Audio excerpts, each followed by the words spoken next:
누가복음 22장 35절에서 38절까지의 말씀을 봉독해 드립니다. 그들에게 이르시되 내가 너희를 전대와 배낭과 신발도 없이 보내었을 때에 부족한 것이 있더냐? 이르되 없었나이다.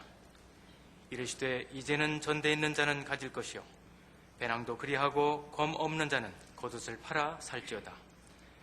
내가 너희에게 말하노니 기록된 바 그는 불법자의 동류로 여김을 받았다 한 말이 내게 이루어져야 하리니 내게 관한 일이 이루어져 가미니라.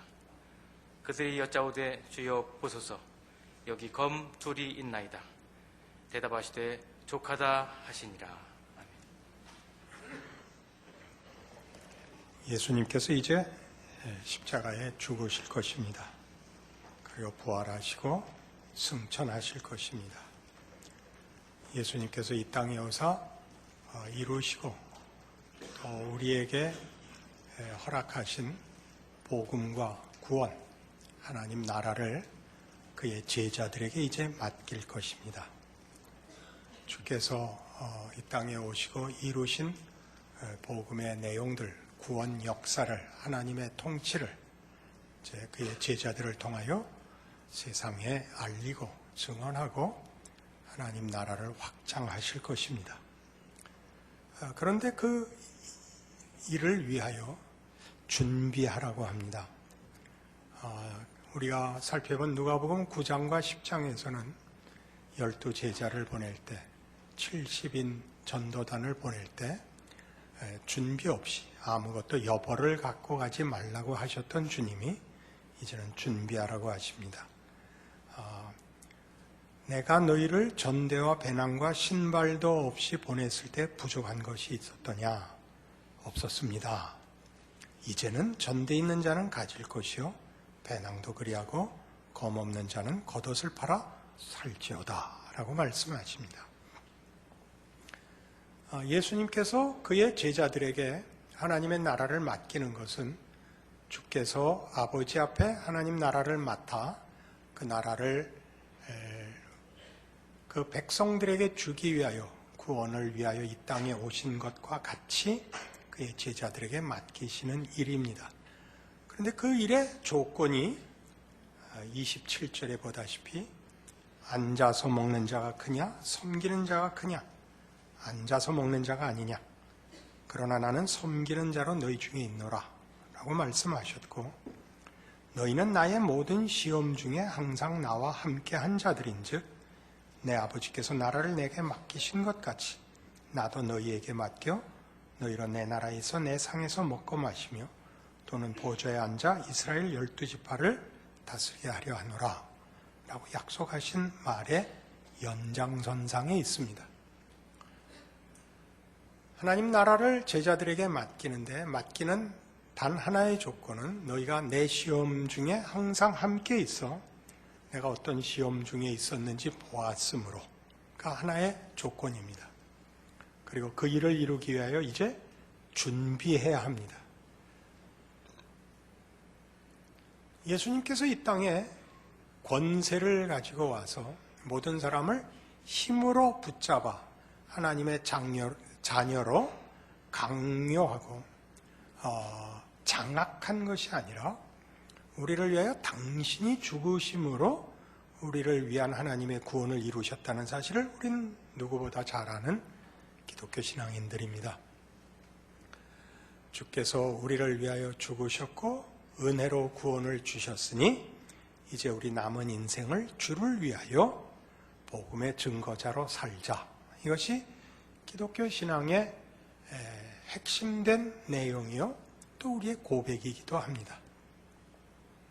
그러나 오늘의 본문 속에는 이 문제가 지금 우리가 하는 이 요약보다 더 큰 내용을 포함하고 있다는 사실을 암시합니다. 우리의 요약보다 더 큰 내용이라고 얘기하는 것은 우리의 요약이 어느 것 하나를 사실 살짝 외면한 느낌이 드는 표현입니다. 값없는 은혜를 받았으니 우리가 그 은혜를 힘을 다하여 보답하자. 이것이 기독교 신앙의 요약이 가지는 명분입니다.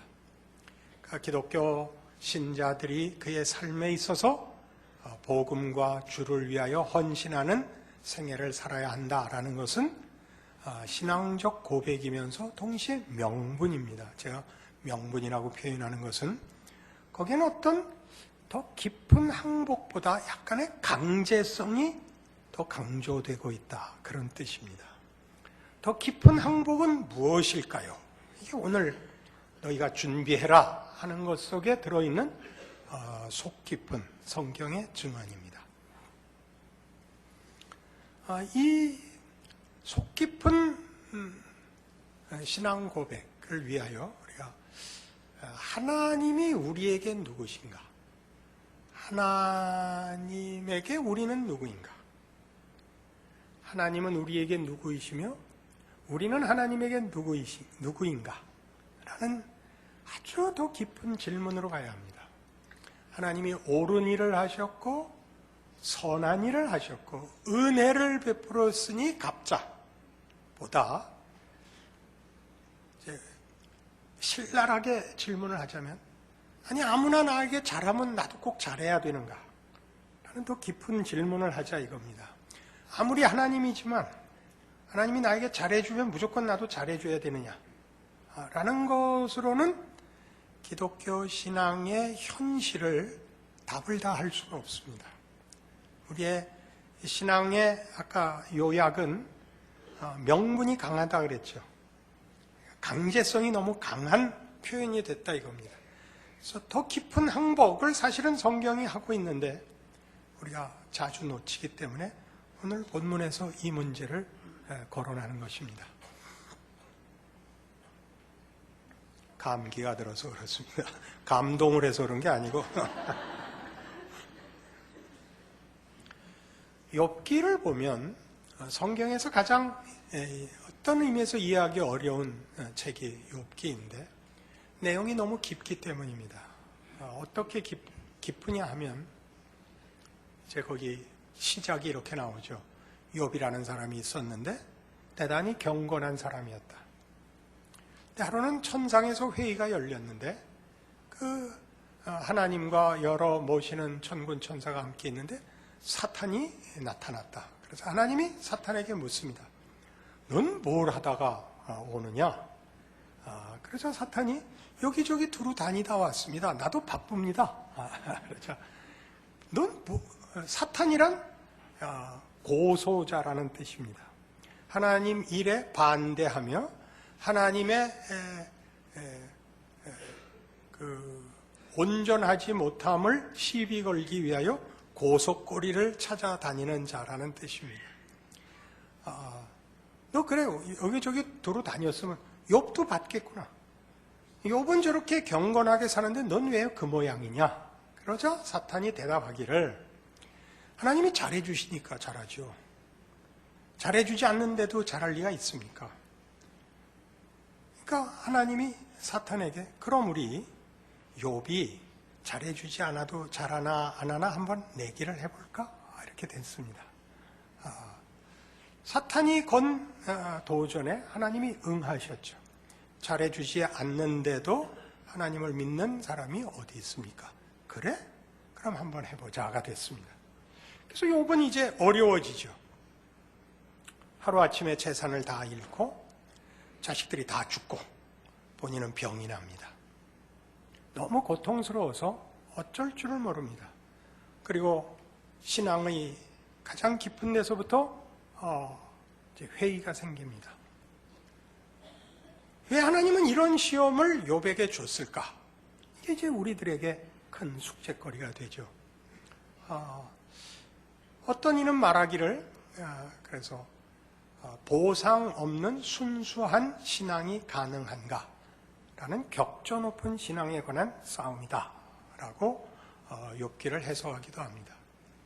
그러나 하나 분명한 것은 인간은 이해관계를 넘어서는 이상적인 신앙을 가질 만큼 순수하고 개념적이지 않습니다. 인간은 피와 살과 눈물이 있는 존재입니다. 그건 조금 빗나간 것입니다. 오히려 하나님이 지금 사단의 도전에 응하신 것은 인간이란 이해관계보다 더 큰 것으로야 항복하는 존재다 라고 맞받아치신 사건이 됩니다. 과연 그러한가를 욥기 7장에 돌아가 보시면 구약성경 767페이지에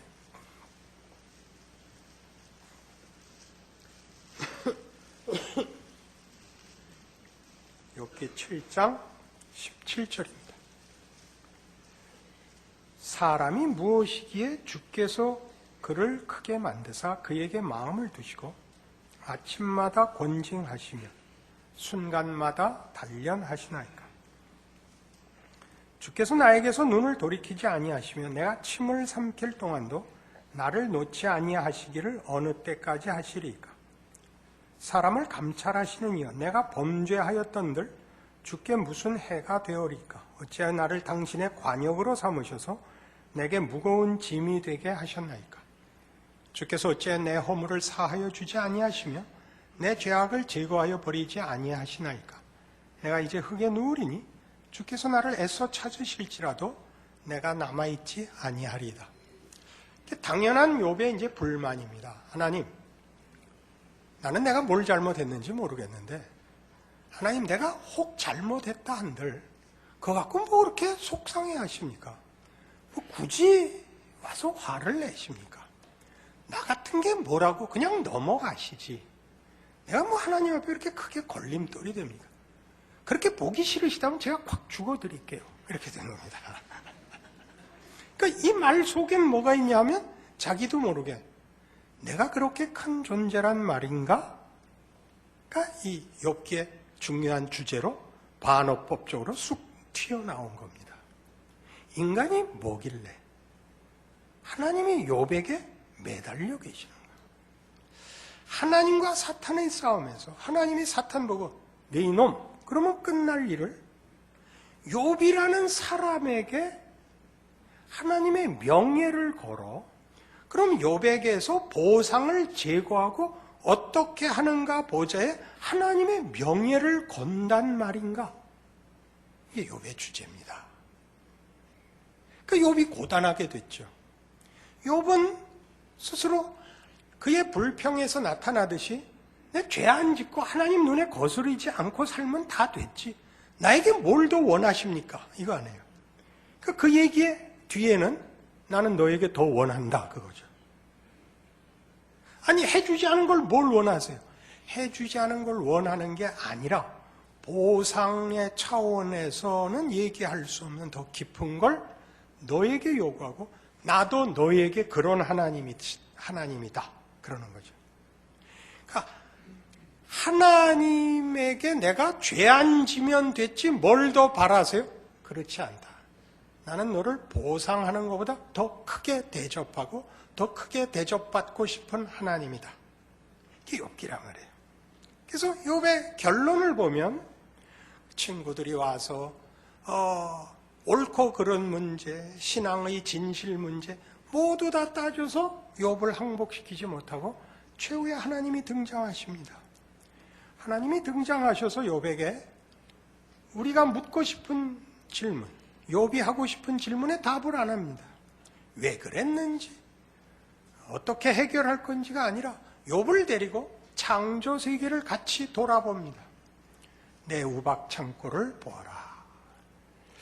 세상의 기초를 보아라. 악어가 식사할 때 왜 우는지 보아라. 이런 것들을 이렇게 다 보이십니다. 그게 무슨 뜻이죠? 너는 저 피조물들과 다르다.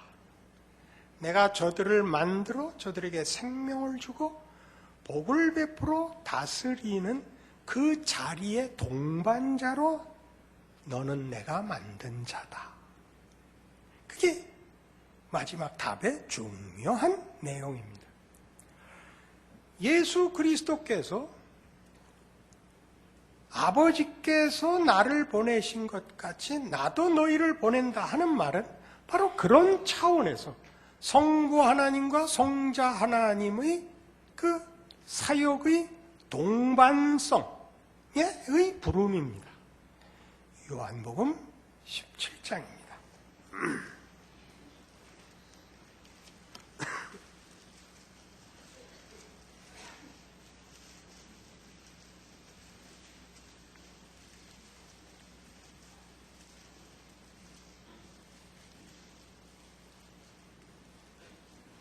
요한복음 17장 18절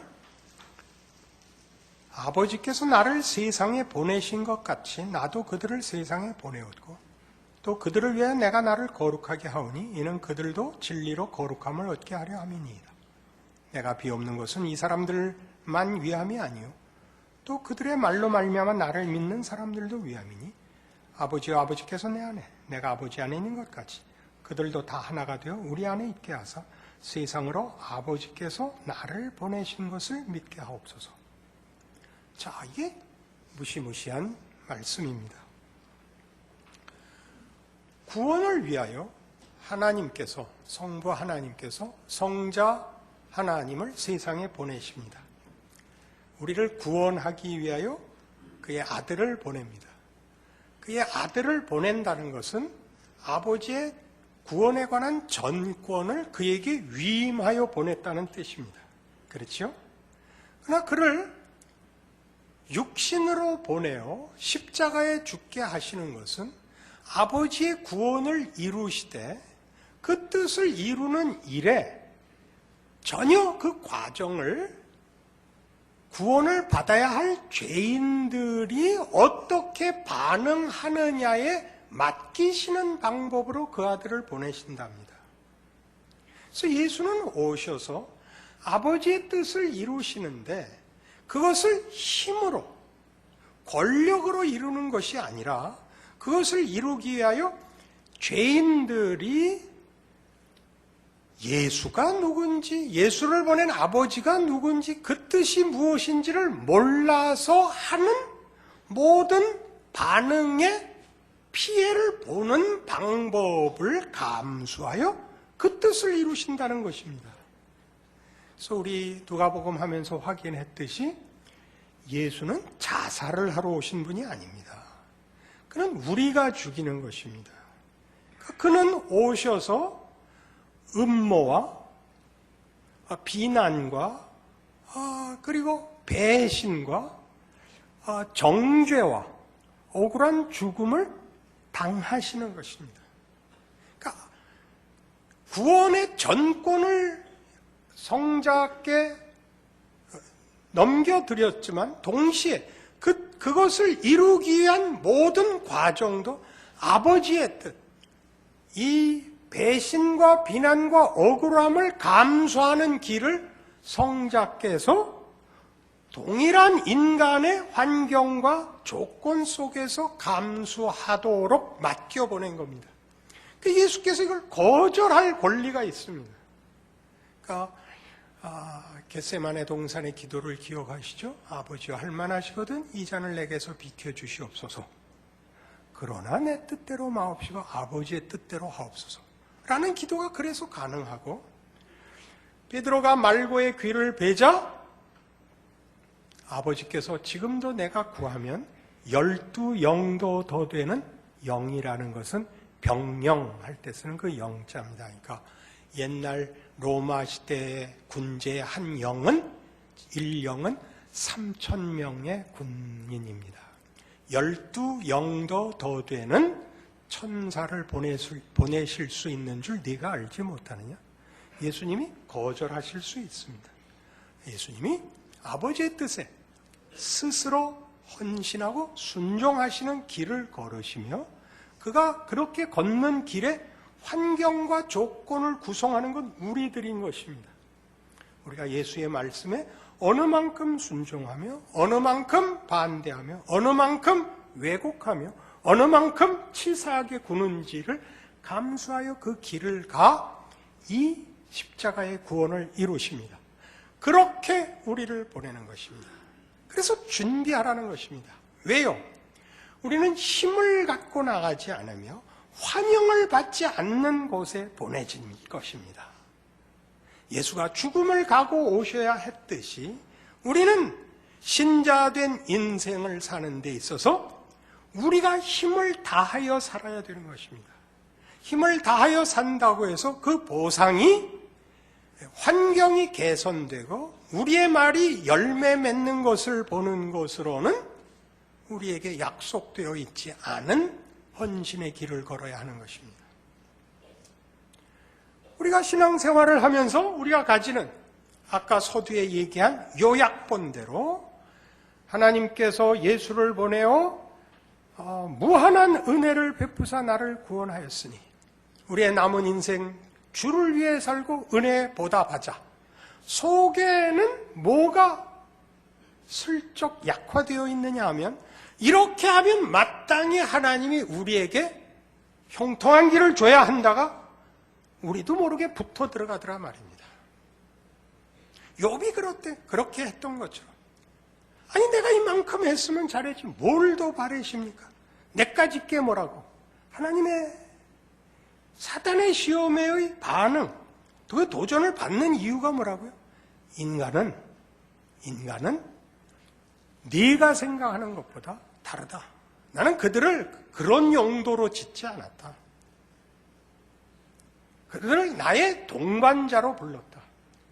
성자 하나님을 보내시는 성부 하나님이 하나이신 것처럼 이제 하나님의 하시는 일에 우리를 동반자로 불러 우리로 하여금 기꺼이 우리의 인생을 주를 위하여 바치기로 한 것이 주의 뜻을 이루는 주의 방식대로 예수께서 오셔서 우리의 배신과 반역에 자신을 내어 맡긴 것처럼 언제나 그러한 죄악된 세상의 배신과 반역에 우리를 기꺼이 내어 맡기는 인생을 사는 것이 아버지와 아들의 사이요 그 일에 동반자인 것으로 부름을 받은 자리인 줄 아는 복음의 이해와 감격이 없으면 신앙 현실에 대한 답이 늘 없는 것입니다. 내가 뭘 잘못했길래 내 현실이 이런가? 내가 얼마나 더 잘하면 하나님이 내 기도에 응답하실까? 이렇게 되더라 말이죠. 자기를 자기가 격려하여 은혜를 이만큼 받았는데 이따위로 살면 안 되지, 열심히 살아야지라는 것은 사실은 어떤 땐 막막하더라는 말입니다. 나만 그런 겁니까? 우리가 막연히 가지는 기대는 욥이 그랬던 것처럼 하나님과 우리 사이에 어떤 하나의 끈밖에 없습니다. 나도 하나님한테 잘할 테니 하나님도 나한테 잘하십시오. 그 외에는 서로 더 이상 건드리지 맙시다. 하나님이 그리 못한다. 그렇게 한 것이 구원입니다. 나는 너희를 악어 하마 옆에 누구 이렇게는 난 못 앉혀놓겠다. 너는 내 동반자다. 하나님의 형상이다. 너희는 내 아들이 되어 딸이다. 이렇게 부르는 것이 구원인 것입니다. 그러니 너희 인생이 왜 고달프냐? 라고 생각이 들거든. 욥이 내까지 게 뭐길래 이렇게 하나님 이렇게 나를 관역을 삼으시고 나를 고민하게 하십니까? 그냥 내비 두십시오. 우리 늘 하는 기도 아닙니까? 하나님 이번에는 사생결단을 합시다. 이번 일주일에 금식할 테니까 제 말을 들으시든지 데려가시든지. 이건 바로 아까 한 욥의 욥기 7장 얘기예요. 42장 가야 끝나는데.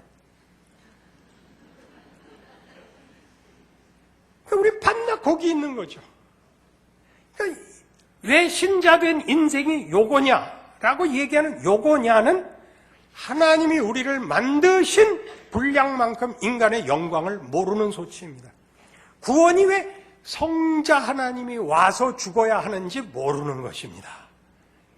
그러니까 늘 불만이죠. 그렇지 않습니다. 신앙의 현실에서 우리가 만나는 모든 억울함과 고통스러움은 그것은 하나님이 우리를 향하여 가지시는 영광된 대접에 동참하는 것입니다. 하나님의 심정, 하나님의 뜻, 하나님의 거룩하심과 위대하심으로 부르는 자리에 동참하는 것입니다. 젊었을 때는 말이죠. 자기가 전부입니다. 이기적이라서 그러는 것이 아니라 얼마나 큰 틀 속에 내가 하나 있는지를 그때는 모릅니다. 각자가 자기로부터 밖을 내다봅니다. 내가 있고 친구가 있고 부모가 있고 사회가 있고 나라가 있고 시대가 있습니다. 나이가 들면 그것이 역순이 됩니다. 나라가 있고 사회가 있고 부모가 있고 자식이 있고 이렇게 됩니다. 걱정이 많아집니다. 걱정을 해서 어떻게 되는 것은 아닙니다. 걱정이 많아진 건 생각이 깊어지고 더 많은 것을 보게 되고 더 많은 일에 책임을 가지게 되고 그 책임을 실제로 할 수는 없고 속상하고 기도하게 되는 것이죠. 그렇게 된 것을 우리는 원숙해졌다고 합니다. 세상 지혜와 경륜에서도 말이죠. 신앙에 있어서 원숙한 자리로 간다는 게 무엇이냐? 하나님이 그 아들을 보내어 십자가로 구원한 하나님의 자녀라는 이름이 무엇인지를 아는 것입니다. 그래서 자기의 존재와 신자된 인생을 드디어 하나님의 작정과 약속 속에서 바라보는 눈이 뜨이는 것입니다. 우리의 고통과 우리의 눈물이 위대한 것임을 알게 되는 것입니다.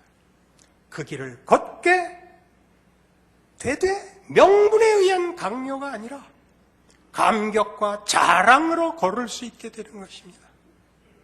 어려움을 당하고 억울함을 당하고 오해를 받고 무시를 당할 수 있습니다.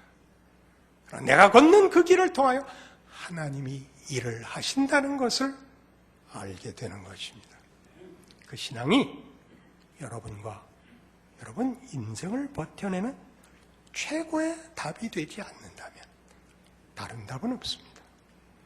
이 신앙 고백을 가지고 승리하시는 여러분들의 인생 되시기를 바랍니다. 기도하십시다. 하나님 아버지 은혜를 감사합니다. 하나님의 자녀로 사는 것은 위대한 것입니다. 왜냐하면 하나님께서 그 속에서 일하시기 때문입니다. 우리가 가는 곳에 하나님 같이 가시고 우리가 걱정하는 일에 걱정하시고 우리의 기도와 우리의 선포와 우리의 고백에 함께 하십니다. 천지를 지으신 하나님, 부활 생명으로 함께 하시는 하나님이 우리와 함께하는 존재요 인생입니다. 그러니 마땅히 이 흑암의 세력 속에 뛰어 들어가야 하고 거기서 하나님의 사람으로 자리 잡고 싸워야 합니다. 이 순종과 헌신과 인내의 싸움을 위대한 하나님의 이름으로 이루어내는 우리 모두의 인생 되게 하여 주시옵소서. 예수님 이름으로 기도합니다.